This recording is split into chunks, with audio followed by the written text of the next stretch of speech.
மிதுன ராசி அன்பர்கள் உங்களுக்கு பாருங்க தனுசுல செவ்வாய். இந்த தனுசுல முதல்ல செவ்வாய் உட்கார நான் இன்ட்ரோலயே சொன்னேன்.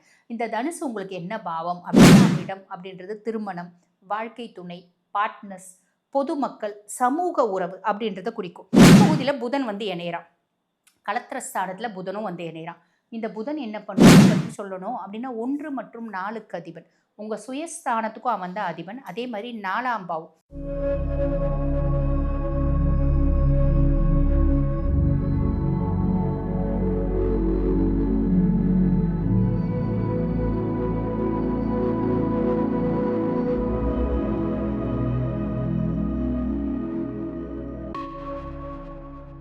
ஆன்மீக பரிகார நேயர்களுக்கு வணக்கம். நான் டாக்டர் தீபா அதலாலன். இன்னைக்கு நம்ம என்ன டாபிக் பற்றி டிஸ்கஸ் பண்ண போகிறோம் அப்படின்னா செவ்வாய் பயிற்சி பலன்கள் தாங்க பார்க்க போகிறோம்.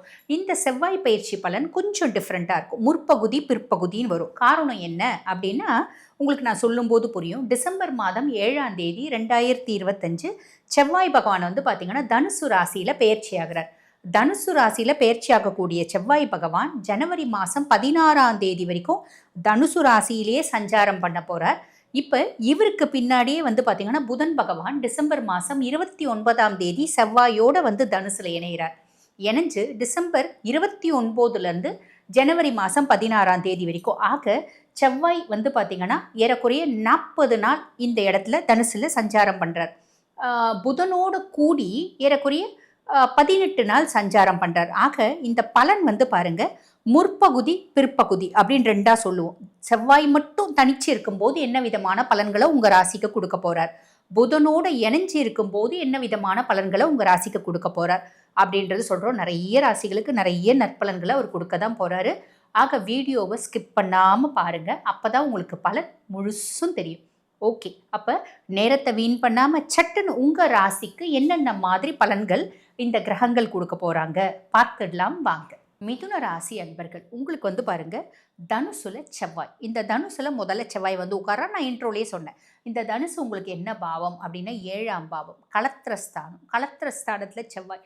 பொதுவாக கலத்திரஸ்தானத்துல செவ்வாய்னா எப்படி அப்படின்னா கணவனும் மனைவியும் பார்த்தீங்கன்னா WWFல வர 2 பர்சன்ஸ் மாதிரி ஃபைட்டிங் ஆப்போசிட் பார்ட்னர்ஸ் மாதிரி தான் இருப்பாங்க.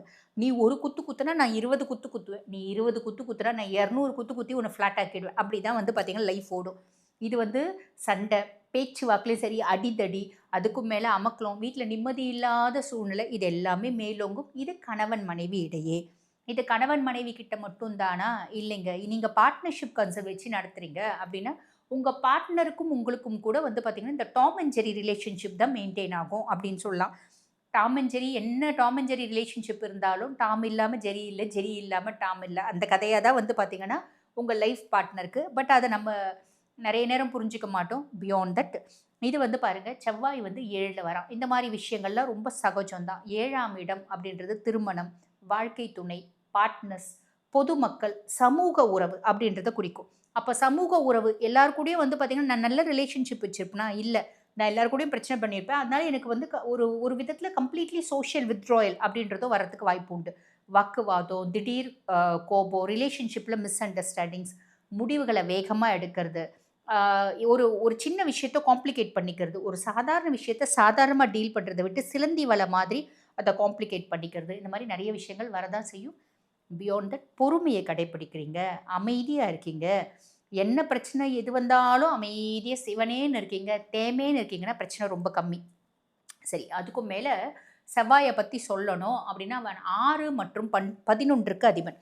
ருணர் ரோகு சத்ருஸ்தானத்துக்கு அதிபன் யார்? செவ்வாய் பகவான். அப்போ நிறைய பார்த்தீங்கன்னா மிதுன ராசி அன்பர்கள் கடன்லேருந்து வெளியே வர்றதுக்கான ஆப்பர்ச்சுனிட்டியை செவ்வாய் ஏற்படுத்தி கொடுப்பார். ஹெல்த் ரிலேட்டட் காம்ப்ளிகேஷன்ஸ் இருக்குது அப்படின்னா அதில் வெளியே வரத்துக்கான ஆப்பர்ச்சுனிட்டியை செவ்வாய் ஏற்படுத்தி கொடுப்பார். எதிரிகள் அப்படின்னு பெருசாக யாரும் இருக்க மாட்டாங்க. ஏன்னா 6ஆம் பாவத்துக்கு அதிபன் செவ்வாய் இருக்கான் அப்படின் போது எல்லாரும் எதிரிகள் மண்டியிடுவாங்க. ஆனால் நம்ம இந்த விஷயத்தை பார்த்திங்கன்னா ஆப்பர்ச்சுனிட்டியை கரெக்டாக பயன்படுத்திக்கணும் அப்படின்னா எல்லாமே பாசிட்டிவாக முடியும். ஆப்பர்ச்சுனிட்டியை தப்பாக பயன்படுத்திக்கூடாது. உதாரணத்துக்கு கடன் அடைக்கிற ஆப்பர்ச்சுனிட்டியை ஏற்படுத்தி கொடுக்குறாரு அப்படின்னா நம்மளுக்கு ஒரு 2 தனிநபர் கடன் இருக்குது அப்படின்னா நம்ம பேங்க்கில் லோன் கேட்டால் கிடச்சிடும். அதை வாங்கி இந்த தனிநபர் கடனை அடிச்சுட்டு ஒரே கடனாக நம்ம வச்சுக்கணும். பேங்க்கில் லோன் கேட்டால் கிடச்சிடுது அப்படின்னு சொல்லிட்டு அதை வாங்கி ஒரு 5 பவுன் நெக்லஸ் வாங்கி போட்டுக்கிறீங்க அப்படின்னு வச்சுக்கோங்களேன். இந்த கடன் அந்த கடன் எல்லா கடனும் சேர்ந்துக்கும். புரியுதுங்களா? அதே மாதிரி ஹெல்த் ரிலேட்டட் காம்ப்ளிகேஷன்ஸ் இருக்குது அப்படின்னா நல்ல டாக்டர் கிடைப்பாங்க. அவங்க சொல்கிற உணவு முறையில் நம்ம கரெக்டாக ஃபாலோ பண்ணால் சரி. எனக்கு இந்த டாக்டர் சொன்னாரு, எனக்கு இந்த டாக்டர் எஃபிகசி மாரி தெரியல. இன்னொரு டாக்டர பார்க்கலாம், இன்னொரு டாக்டர பார்க்கலாம் அப்படின்னு நம்ம டாக்டர்னோட எஃபிகசிய செக் பண்ணிட்டே இருக்கிறோம். அப்படின்னா நமக்கு பெருசா ஒரு நல்ல லெவல்ல இம்ப்ரூவ்மென்ட் அப்படின்றது கிடைக்காது. அப்ப பிளானெட்ஸ் வந்து பாருங்க, ஒரு பாவத்துல ஒரு கிரகங்கள் உட்கார்ந்துட்டு இருக்காங்க அப்படின்னா, அதனால நன்மைகளும் உண்டு, தீமைகளும் உண்டு. நன்மைகள தான் நம்ம எடுத்துக்கணும் அப்படின்றத ஞாபகம் வச்சுக்கோங்க. மனுஷங்கள் எப்படி? இப்போ ஒரு மனுஷால பார்த்தீங்கன்னா, அவங்க கிட்ட நல்லதும் இருக்கும், கெட்டதும் இருக்கும். அப்ப நம்ம அவங்க கிட்ட கெட்டது மட்டும் எடுத்துட்டு அவன் கெட்டவன் அப்படின்னு முடிவு பண்ணிடக்கூடாது. அவன் கிட்ட என்ன நல்லது இருக்கு, அந்த நல்லத எடுத்துக்கணும். கெட்டத வந்து இக்னோர் பண்ணிட்டு போயிடணும். அதே மாரி தான் பிளானட்ஸும். அப்ப இந்த கலத்திர செவ்வாய் என்ன பண்ணுவான்? குடும்பத்தில இப்படி மாதிரி காம்ப்ளிகேஷன்ஸ்லாம் ஏற்படுத்துவான். நம்ம புரிஞ்சுக்கணும். நம்ம வந்து யாருக்கு விட்டு குடுத்து போறோம்? நம்மளோட லைஃப் பார்ட்னருக்கு தானே விட்டு குடுத்து போறோம். "போப்பா, நீயே பெரிய ஆளா இருந்துட்டு போப்பா. போப்பா, நீயே நான் சந்தோஷமா இருந்துட்டு போப்பா. நான் வருத்தத்தோடவே இருக்கேன்." அப்படின்னு விட்டு குடுத்துட்டோம் அப்படின்னு வச்சுக்கோங்களேன். பிரச்சனையே இல்ல. ரொம்ப சிம்பிளான விஷயங்க. அதே மாரி தான் இவன் வந்து பாருங்க, செவ்வாய பொறுத்தவரைக்கும் லாபஸ்தானத்துக்கும் அதிபன் இவன் தான். அப்ப லாப செவ்வாய் என்ன பண்ணுவான்? லாபஸ்தானாதிபதி கலத்திரஸ்தானத்தில வந்து உட்காரும்போது, நீ செய்யக்கூடிய தொழில்ல ஒரு அபரிவிதமான லாபம் அப்படின்றத சாலிடா ஏற்படுத்துவான். அதுக்கு நம்ம என்ன பண்ணணும்? ப்ராப்பரா தொழில் செய்யணும். சின்சியரா செய்யணும். டெடிகேட்டடா செய்யணும். இப்படி நெறைய விஷயங்கள் நம்ம ஹார்ட் ஒர்க் பண்றோம் அப்படின்னா, அதுக்கான பலாப்பலன்கள கண்டிப்பா அனுபவிப்போம். அதுல எந்த விதமான சந்தேகமும் இல்ல. சரி. இது முற்பகுதி. பிற்பகுதியில புதன் வந்து இணையறான். கலத்திரஸ்தானத்தில புதனும் வந்து இணையறான். இந்த புதன் என்ன பண்ணுவான்? என் மனைவிய பத்தி எனக்கு நல்லா தெரிஞ்சு போச்சு. இப்ப நீங்க மிதுன ராசி ஜென்னா இருக்கீங்கன்னு வச்சுக்கோங்க. என் மனைவிய எப்படி வந்து கவுக்கணும்னு தெரிஞ்சு போச்சு. "அம்மா நீ ரொம்ப அழகா இருக்கம்மா. தேவதை மாதிரி இருக்கம்மா." ஒத்த வார்த்தை சொன்னா போதும். அந்த புள்ள ஃப்ளாட் ஆயிடும். அப்புறம் என்ன இருக்கு? எனக்கு தெரிஞ்சிருச்சு. ஒரு சில லேடீஸ நீ என்ன தேவதை மாரி, என்ன அழகா இருக்குன்னு சொன்னாலும் அசர மாட்டாங்க. அவங்களோட வீக்னஸ் அப்படின்னு இருக்கும் இல்லைங்களா? மனுஷாலா பொறந்தாலே ஒவ்வொருத்தவங்களுக்கும் ஒவ்வொரு வீக்னஸ் அப்படின்றது இருக்க தான் செய்யுது. அப்ப இந்த புதன் என்ன பண்ணுவான் அப்படின்னா, நம்ம யார கவுக்கணுமோ அவங்க யாரு? அவங்களோட வீக்னஸ் என்ன? அத அசஸ் பண்ணக்கூடியது தான் புதனோட புத்திசாலித்தனம். அந்த கேரக்டர் இன்பில்ட்டாவே உங்களுக்கு புதன், செவ்வாயோட சேரும்போது வந்துரும். அப்ப நீங்க என்ன பண்ணுவீங்க? நீங்க வந்து பாருங்க மிதுன ராசி ஜென்னா இருக்கீங்கன்னு வச்சுக்கோங்களேன். உங்க ஒய்ஃப பார்ப்பீங்க. உங்க ஒய்ஃப் என்ன குடுத்தா, அவங்க வந்து பார்த்தீங்கன்னா, அவங்களோட வீக்னஸ் என்ன? என்ன குடுத்தா அப்படியே அமைதியாயிடுவாங்க, சாந்தமாயிடுவாங்க. "ஒண்ணும் இல்லம்மா, என் ஒய்ஃப்க்கு நல்ல சூப்பரா ஒரு பட்டு புடவ எடுத்து குடுத்தா போதும்." பட்டு புடவ எடுத்து குடுத்து போட சொல்லிட்டு, "அப்பாடா! இந்த பட்டு புடவைக்கே அழகு நீ தான். இந்த பட்டு புடவ வேற யார் கட்டினாலும் நல்லா இருக்காது. உனக்கு தான் அப்படியே தேவதை மாரி இருக்கு. ஏஞ்சல் மாரி இருக்கு." அப்படின்னு சொன்னா என் ஒய்ஃப் ஃப்ளாட் ஆயிடுவாங்க. செய்யுங்க அந்த வேலைய. சிம்பிள். செஞ்சுடுங்க. முடிஞ்சு போச்சு. அது நல்லா இருக்காங்களோ, நல்லா இல்லையோ அதெல்லாம் மேட்டர் இல்ல. ஒத்த வார்த்தை சொல்றதுல என்ன அது? நம்ம ஒத்த வார்த்தைனால அவங்க ரொம்ப சந்தோஷப்படுறாங்கன்னா, யூ கேன் டூ இட்ல. செய்யலாம்.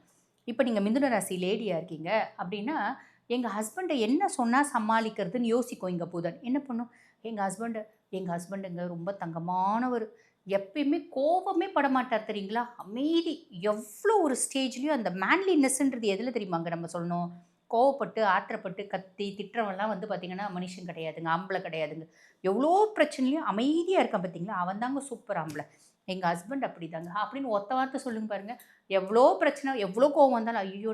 நம்ம மனைவி வேற அத அடிக்கடிக்கு சொல்லுங்க. எப்பயோ ஒரு நேரம் சொல்லாதீங்க. அடிக்கடிக்கு சொல்லும்போது நம்ம மனைவி வந்து நம்மள ஐடியல் ஹஸ்பண்ட் சொல்றா. அதனாலயாவது கோவம் வந்துச்சுனா கூட வெளிய போய் கத்திட்டு வருவானே தவிர, உங்ககிட்ட கத்த மாட்டான். இந்த மாரி பல டாக்டிக்ஸ யூஸ் பண்ணக்கூடிய கெப்பாசிட்டிய யார் நம்மளுக்கு குடுப்பா? அப்டின்னா புதன் பகவான் குடுப்பாரு. அந்த புதனுக்கு இன்பில்ட்டாவே இப்படிலாம் விஷயங்கள் இருக்கு. ஸோ சொல்லிட்டு போலாமே என்ன இப்ப சொல்லுங்க. காசா பணமா? வார்த்த தானே. மனசுக்குள்ள என்ன வேணா நெனச்சுக்கோங்க. வெளிய இப்படி சொல்ல சொல்ல வந்து பார்த்தீங்கன்னா, கணவனால வரக்கூடிய பிரச்சனை, மனைவியால வரக்கூடிய பிரச்சனை அப்படின்றது இருக்கவே இருக்காது. அதுக்கும் மேல புதன பத்தி சொல்லணும் அப்படின்னா 1 மற்றும் 4க்கு அதிபன். உங்க சுயஸ்தானத்துக்கும் அவன் தான் அதிபன். அதே மாரி 4ஆம் பாவம். இன்பில்ட்டாவே எனக்கு எல்லா விஷயத்திலயும் இந்த மாரி டாக்டிக்ஸ் தோணும்.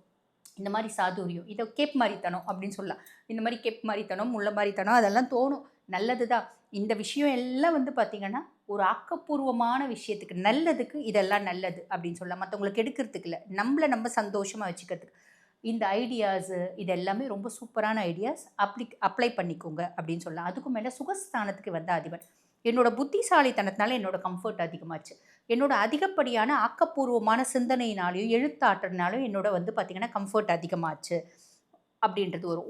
ஒரு விஷயத்த ரொம்ப அதாவது வந்து பார்த்தீங்கன்னா, ஒரு முடிவு எடுக்கணும் அப்படின்னா, நான் வேகமா முடிவு எடுக்க மாட்டேன். நல்லா யோசிச்சு, விவேகம் கலந்த வேகத்தோட எடுக்கிறேன் அப்படின்னும்போது, அந்த ரிசல்ட் வந்து பாருங்க எனக்கு பாசிட்டிவா வரும். இது அத்தனையும் செய்யக்கூடியவன் யாரு? புதன். ஆக நல்லா தெரிஞ்சுக்கோங்க. முற்பகுதி செவ்வாய் என்னென்ன மாதிரி இம்பாக்ட்ட ஏற்படுத்தும். பிற்பகுதி புதன் அத அப்படியே மாடிஃபை பண்ணி எப்படி ஒரு விஷயத்த ஏற்படுத்தும். ஸோ பிளானட்ஸ் உங்களுக்கு சப்போர்ட்டிவா இருக்காங்க. நீங்க எப்படி அத கொண்டு போறீங்க? எனக்கு புதன் நல்லா இருந்தாலும் சரி, சுக்கிரன் நல்லா இருந்தாலும் சரி, சூரியன் நல்லா இருந்தாலும் சரி, நான் மன தூக்கி தலைமையில போட்டுப்பேன் அப்படின்னா என்ன பண்ண முடியும்? ஒன்றும் பண்ண முடியாது. நம்ம கிரகங்கள் வந்து என்ன ஹெல்ப் பண்ணுறாங்க அதை யூட்டிலைஸ் பண்ணிக்கணும். அந்த யூட்டிலைஸ் நீங்கள் பண்ணிக்கணும் அப்படின்றதுக்காக தான் நாங்கள் இந்த மாதிரி பல பதிவுகள் உங்களுக்கு சொல்லி இது உங்களுக்கு சொல்கிறோம்மா, இந்த இடத்துல இந்த விஷயம் இருக்குது, இந்த விஷயத்த நீங்கள் இப்படி யூஸ் பண்ணிக்கோங்கம்மா, இப்படி யூஸ் பண்ணிக்காதீங்க, இப்படி யூஸ் பண்ணிக்கணும் உங்கள் வாழ்க்கை சந்தோஷமாக இருக்கும் அப்படின்னு சொல்கிறோம். அது ஒரு நல்ல எண்ணத்துக்காக. திடீர்னு அதில் வந்து பாருங்கள், யாராவது ஒரு கமெண்ட் போடுவாங்க. ஏன்னா நிறைய பேர் வந்து என்ன பண்ணுறாங்கன்னா, இந்த டைட்டில் ஒன்று கொடுக்குறாங்க பார்த்தீங்களா, அந்த டைட்டில் வச்சு எங்களுக்கு வந்து ஒரு கமெண்ட் போடுறாங்க. டைட்டில் நாங்கள் கொடுக்க முடியாது. வி பீப்புள் ஆர் கெஸ்ட், புரியுதுங்களா? நாங்கள் ஒரு சேனலில் பேசுகிறோம், கெஸ்ட்டு. நாங்கள் சேனல் எங்களுது கிடையாது. அப்போ டைட்டிலுக்கெலாம் எங்களுக்கு கமெண்ட் போடக்கூடாது. ஸ்பீச்சுக்கு மட்டும்தான் எங்களுக்கு கமெண்ட் போடணும். இதை நான் பலமுறை சொல்லியிருக்கேன், திருப்பி சொல்கிறேன். ஸோ டைட்டில் நாங்கள் போட முடியாது. ஆக இந்த பிளானட்ஸ் நம்மளுக்கு ஹெல்பிங் ஒரு பொசிஷனில் இருக்காங்க. ப்ராப்பராக யூட்டிலைஸ் பண்ணிக்கிறீங்க அப்படின்னா நல்லது நடக்கும், நல்லது மட்டுமே நடக்கும். வாழ்த்துக்கள். இப்போ நான் சொன்ன பலன்கள் வந்து பார்த்தீங்கன்னா உங்கள் ராசிக்கான ஒரு பொதுவான பலன்கள். இப்போ ஒரு சிலர் வந்து பாருங்கள், நாங்கள் வாழ்க்கையில் திருமணத்தை நோக்கி நகர்றோம், இல்லை எங்களுக்கு லைஃப்பில் ஹிடன் சீக்ரஸிஸ் இருக்குது, நீங்கள் சொன்ன மாதிரி அந்த சீக்ரஸி வெளியே தெரிஞ்சுடுமோன்ற பயம் இருக்குது, 2வது திருமணத்தை நோக்கி போகிறோம், இல்லை குடும்பத்தில் பூர்வீக சொத்து பத்து நிறைய இருக்குது, அந்த சொத்து பற்றி எங்களுக்கு வருமா வராதா, இருக்கா இல்லையா, இந்த மாதிரி பல கேள்விகள் தெரிஞ்சுக்கணும் அப்படின்னு நான் பேசிகிட்டு இருக்கும்போது என்னோடய வாட்ஸ்அப் நம்பர் கொடுத்துருப்பாங்க. அந்த வாட்ஸ்அப் நம்பருக்கு கால் பண்ணி அப்பாயின்மெண்ட் ஃபிக்ஸ் பண்ணி என்கிட்ட பேசிக்கலாம். தேங்க்யூ.